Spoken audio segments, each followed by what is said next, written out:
So hello everyone, आप सबका फिर से एक बार स्वागत है मेरी चैनल पे जिसका नाम है एनी क्रिएशंस। और इस चैनल पे आपको टेक से रिलेटेड ढेर सारी नॉलेजेबल वीडियोस मिलती रहती हैं। तो 3-4 दिन से आपको पता ही होगा हम लोग सभी एक टॉपिक पे बात कर रहे हैं जो कि है technology for blended learning. CBSE ने इस टॉपिक पे 5 वेबिनार्स कराए थे। अगर आपने उन वेबिनार्स को मिस कर दिया है तो आप YouTube में जाकर के उन वेबिनार्स को देख सकते हैं। इससे रिलेटेड मैंने पहले भी कई सारी वीडियोस बनाई हुई हैं, तो उसकी प्लेलिस्ट भी आपको मिल जाएगी अगर आप चैनल पे विजिट करते हैं। तो आज हम लोग बात करने वाले हैं लेसन प्लान की, क्योंकि 5 वेबिनार्स के बाद में हमें एक गूगल फॉर्म दिया गया था जिसमें 40 प्रश्नों के उत्तर हमें देने हैं और उसमें एक लेसन प्लान हमें सबमिट करना है। उस लेसन प्लान का फॉर्मेट भी सीबीएसई ने प्रोवाइड किया हुआ है, लेकिन उस लेसन प्लान को आप कैसे बनाएंगे ये मैटर करता है, क्योंकि कोई भी नॉर्मल सा लेसन प्लान यहाँ पे आपको नहीं बनाना है। यहाँ पे बात हो रही है टेक्नोलॉजी की, तो आपको यहाँ पे ऑनलाइन क्लास कैसे ले, टेक्नोलॉजी का उपयोग कैसे करें, उससे रिलेट करके ही आपको यहाँ पे लेसन प्लान बनाना है। तो कोई सा भी नॉर्मल सा लेसन प्लान आप यहाँ पे ना बनाएं जो कि आप बीएड या फिर डीएलएड में बनाते थे।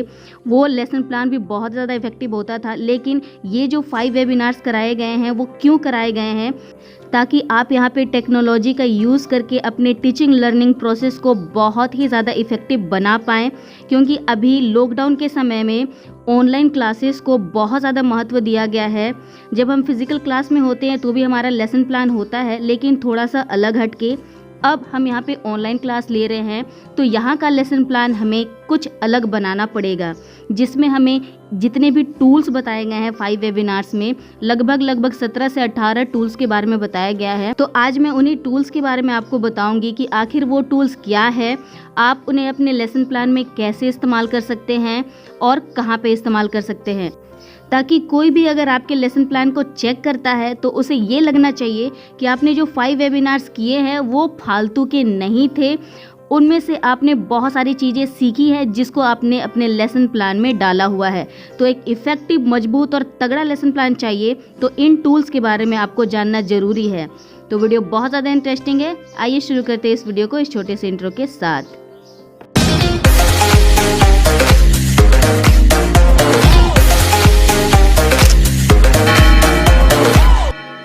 तो ये जो क्वेश्चन है ये मुझे पूछा था मेरे एक व्यूअर ने, तो मैंने सोचा कि क्यों ना इस पे एक डेडिकेटेड वीडियो ही बना दूं। इस वीडियो में मैं आपको 17 से 18 टूल्स के बारे में बताऊंगी कि वो टूल्स क्या है और उनका इस्तेमाल आप कैसे कर सकते हैं। तो चलिए फिर शुरू कर लेते हैं। सबसे पहले जो हमारे पास टूल है वो है whiteboard.fi। ये एक ऐसा वेबसाइट है जिसके माध्यम से आपको यहाँ पे एक वाइट बोर्ड मिल जाता है, और इस वाइट बोर्ड की मदद से आप अपने बच्चों से कुछ भी class work on the spot ले सकते हैं। इसमें 2 वाइट बोर्ड होते हैं, एक टीचर के लिए और एक स्टूडेंट के लिए। बच्चे जो भी अपने वाइट बोर्ड में लिखेंगे, टीचर को अपने वाइट बोर्ड में वो सारी की सारी चीज़ें दिखाई देंगी। तो इसका इस्तेमाल आप कब कर सकते हैं? अगर मान लीजिए आपको कोई डिक्टेशन लेना है तो ये आप इस्तेमाल कर सकते हैं। आप बच्चों को कह सकते हैं कि कोई एक वर्ड आपको लिखना है कैट, तो बच्चे कैट लिखेंगे अपने वाइट बोर्ड में और आपको अपने वाइट बोर्ड में दिखेगा कि कौन से बच्चे ने क्या लिखा हुआ है। तो ये बहुत ही ज़्यादा इफेक्टिव टूल है, आप इसका इस्तेमाल कर सकते हैं अपने लेसन प्लान में। अगला जो टूल है वो मेंटीमीटर है, और ये बहुत ही ज़्यादा इंटरेस्टिंग टूल है फ्रेंड्स। इसे हम असेसमेंट टूल कह सकते हैं, क्योंकि इस टूल के माध्यम से आप बच्चों से क्वेश्चंस पूछ सकते हैं। मेंटीमीटर के माध्यम से आप एक क्वेश्चन तैयार कर सकते हैं। क्वेश्चन में आपका क्विज हो सकता है, स्लाइड्स हो सकता है, आप कोई चित्र दे सकते हैं, वो सारी चीज़ें आप पूछ सकते हैं। एंड उसके बाद में लिंक आप बच्चों को शेयर कर सकते हैं। बच्चों को वो क्वेश्चन दिखाई देगा और वो उनके जवाब को दे सकते हैं, एंड ऑन द स्पॉट आपको उसका जवाब मिल जाता है। तो ये भी टूल जो है बहुत ज़्यादा इम्पॉर्टेंट है। तो इसका उपयोग आप लेसन प्लान में तब कर सकते हैं जब आप बच्चों से पूर्व ज्ञान ले रहे हो, जब आप बच्चों से ये जानना चाहते हो कि जिस टॉपिक को आप पढ़ाने वाले हो बच्चे उस पर कितना जानते हैं उस टॉपिक के बारे में। तो ये सेट कर सकते हैं आप मेंटीमीटर, एंड उनसे क्वेश्चन पूछ सकते हैं। नेक्स्ट जो हमारा टूल है फ्रेंड्स वो है नियरपोड। तो नियरपोड भी बहुत ही ज़्यादा इफ़ेक्टिव टूल है। इसमें बच्चों को एंगेज किया जाता है, इसमें बच्चे को अभिव्यक्ति करने का मौका मिलता है, इसमें बच्चे सीखते हैं कि क्या करना है और ये एक गेम के माध्यम से बच्चों को हर एक टॉपिक को सिखाता है। यहाँ पे आप गूगल क्लासरूम, कैनवास जैसे बहुत सारे प्लेटफॉर्म को एक साथ रख सकते हैं। नेक्स्ट जो टूल है फ्रेंड्स, ये one of my favourite tool है। इसका नाम है कहूट और इसमें बच्चे सीखते हैं, वो भी गेम के माध्यम से। यहाँ पे कहूट में आपको क्वेश्चंस तैयार करने होते हैं असेसमेंट के लिए, जस्ट सेल्फ टेस्ट के लिए, और यहाँ पे वो एक गेम के माध्यम से बच्चों के पास पहुँचता है। जब आप लिंक शेयर करते हैं तो वो गेम के रूप में बच्चों के पास पहुँचता है और बच्चे गेम खेल खेल के आपके उस टॉपिक को सीख जाते हैं। तो ये भी एजुकेशनल टेक्नोलॉजी के लिए स्कूल्स में और अदर एजुकेशनल इंस्टीट्यूट में बहुत ही ज़्यादा इस्तेमाल किए जाते हैं। नेक्स्ट हमारा जो टूल है वो एडपजल है और एडपजल एक ऐसा टूल है, इतना सिंपल और इजी टू यूज़ टूल है। इसमें बच्चों को वीडियोस प्लेटफॉर्म के माध्यम से इंगेज किया जाता है। एडपजल में बच्चों को कुछ वीडियोस दिखाए जाते हैं, कुछ क्रिएट किया जाता है पजल के माध्यम से और वो बच्चों को इंगेज रखता है। तो ये भी आप इस्तेमाल कर सकते हैं। कैसे आपको बच्चों को इंगेज रखना है ये आपके लेसन प्लान में है, तो आप एडपजल का इस्तेमाल कर सकते हैं। हमारा नेक्स्ट टूल है कैनवा। कैनवा एक वेबसाइट पर आधारित ग्राफिक डिज़ाइन टूल है जिसका इस्तेमाल लोगो बनाने के लिए या फिर मीडिया पोस्ट के लिए या फिर इनविटेशन कार्ड, बिजनेस कार्ड, ऐसी चीज़ों को बनाने में इस्तेमाल किया जाता है। तो अगर आपने 5 वेबिनार्स अटेंड किए हैं तो वहाँ पे एक टॉपिक था कि बच्चों को ग्राफिक डिज़ाइनिंग भी सीखनी चाहिए, तो कैनवा उनके लिए एक बहुत ही अच्छा ऑप्शन बन जाता है। लेसन प्लान में आप कैनवा का उपयोग तब करोगे जब आप चाहते हो कि बच्चे जो है आर्ट इंटीग्रेशन का कोई प्रोजेक्ट बनाएं, तो ये भी बहुत ही इफ़ेक्टिव टूल है। नेक्स्ट जो टूल है फ्रेंड्स वो है बुक क्रिएटर और ये जो बुक क्रिएटर बहुत ही ज़्यादा अमेजिंग टूल है क्योंकि यहाँ से आप बना सकते हैं अपना डिजिटल बुक। यहाँ पे 4 से 5 पेज या फिर 9 से 10 पेज का एक डिजिटल बुक बना पाएंगे और इस डिजिटल बुक में आप फोटो लगा सकते हैं, वीडियोस लगा सकते हैं, टेक्स्ट लगा सकते हैं, यहाँ तक कि आप अपनी ऑडियो भी लगा सकते हैं।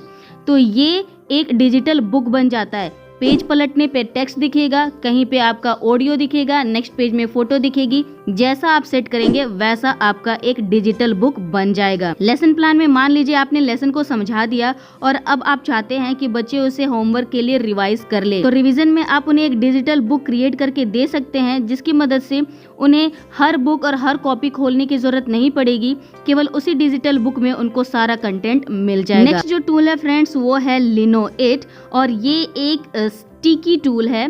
यहाँ पे आप पोस्टर, फोटोज ये स्टिक कर सकते हैं।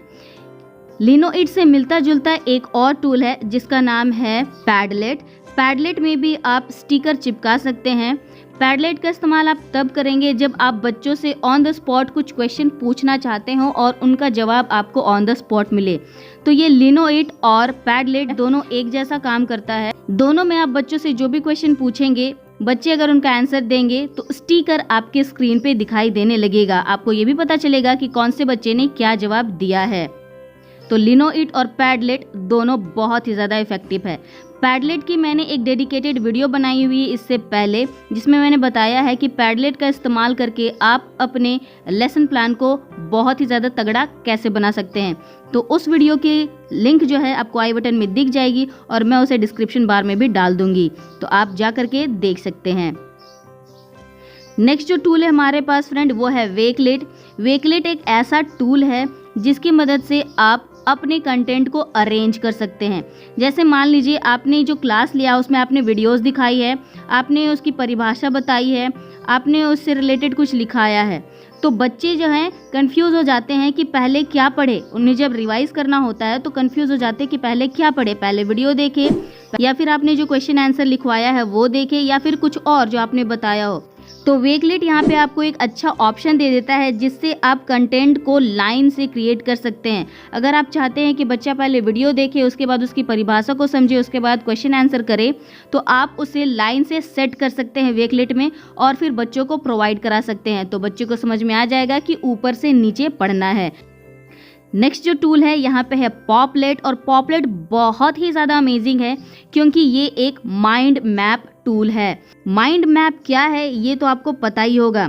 माइंड में हम कुछ मैप बना लेते हैं जिससे टॉपिक को याद करने में बहुत ज़्यादा आसानी होती है।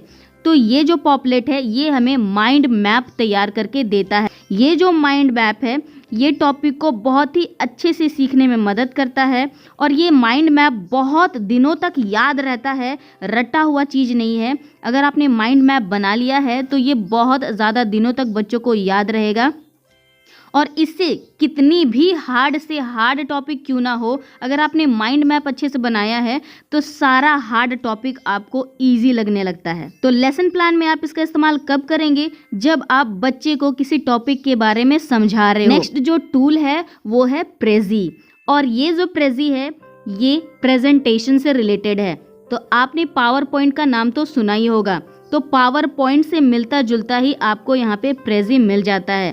प्रेजी में आप अपने टॉपिक को प्रेजेंटेशन के तौर पे दिखा सकते हैं।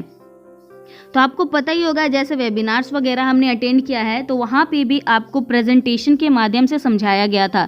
तो अगर आपने अपने टॉपिक को प्रेजेंटेशन के माध्यम से समझाया तो बच्चा उसे बहुत जल्दी कैच करेगा। तो प्रेजी से आप प्रेजेंटेशन भी बना सकते हैं। नेक्स्ट जो टूल है यहाँ पे है थिंगलिंग।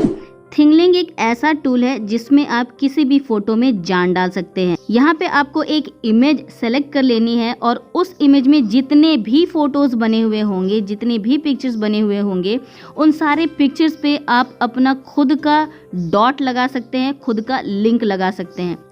उस पिक्चर में आप किसी भी वेबसाइट को ऐड कर सकते हैं, किसी भी यूट्यूब वीडियो को ऐड कर सकते हैं, कोई भी टेक्स्ट लिख सकते हैं या फिर कोई भी एक्स्ट्रा पिक्चर ऐड कर सकते हैं। जब आप टॉपिक को समझा रहे हो तो आप इसी इमेज का इस्तेमाल कर सकते हैं, एंड जब आप बच्चों को रिवीजन के लिए दे रहे हो तो इसी इमेज को आप बच्चों को फॉरवर्ड कर दीजिए और बच्चे उसी से देख करके समझ जाएंगे कि यहाँ पे क्लिक करने से यहाँ का वेबसाइट खुलेगा, वेबसाइट में सारी जो चीज़ें उसे पढ़ लेनी है और ये गेम जैसा भी हो जाएगा और ये बहुत ही ज़्यादा इंटरेस्टिंग हो जाएगा बच्चों के लिए, क्योंकि ये उनके लिए एक नया अनुभव होगा। नेक्स्ट जो हमारा टूल है वो गूगल डॉक्स। तो गूगल डॉक्स और MS ऑफिस काफ़ी आसपास हैं।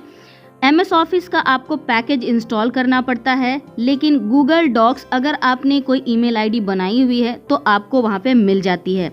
यहाँ पे गूगल डॉक्स में आपको बहुत सारी चीज़ें मिलेंगी गूगल की। गूगल डॉक्यूमेंट मिल जाएगा, गूगल स्लाइड मिल जाएगा, गूगल साइट मिल जाएगा, गूगल शीट मिल जाएगा। तो ये सारे गूगल के जो डॉक्यूमेंट्स है उसे आप इस्तेमाल कर सकते हैं। जो गूगल शीट है उसका इस्तेमाल आप MS ऑफिस के एक्सेल से कर सकते हैं। MS ऑफिस एक्सेल में आप जो भी काम करेंगे वो आप गूगल शीट में भी कर सकते हैं। MS ऑफिस का जो पावर पॉइंट है उसका इस्तेमाल आप यहाँ पे गूगल स्लाइड में कर सकते हैं। MS ऑफिस का पावर पॉइंट, गूगल का गूगल स्लाइड और प्रेजी, ये तीनों प्रेजेंटेशन बनाने के काम आते हैं। MS वर्ड जो होता है उसे आप यहाँ पे गूगल डॉक से रिलेट कर सकते हैं। MS वर्ड में जितने भी काम होते हैं वो आप गूगल डॉक में आसानी से कर सकते हैं। और अगर आपको किसी चीज़ को खोजना है, किसी वेबसाइट पे विजिट करना है तो आप गूगल साइट्स का इस्तेमाल कर सकते हैं। नेक्स्ट जो यहाँ पे टूल है वो बताया गया था गूगल मैप्स। तो गूगल मैप्स के बारे में मैं ज़्यादा नहीं बताऊंगी, क्योंकि गूगल मैप में आप ये जान सकते हैं कि कौन सी चीज़ कहाँ पर है। तो गूगल मैप का इस्तेमाल आपको भली भांति पता है, इसके बारे में ज़्यादा बात नहीं करते हैं।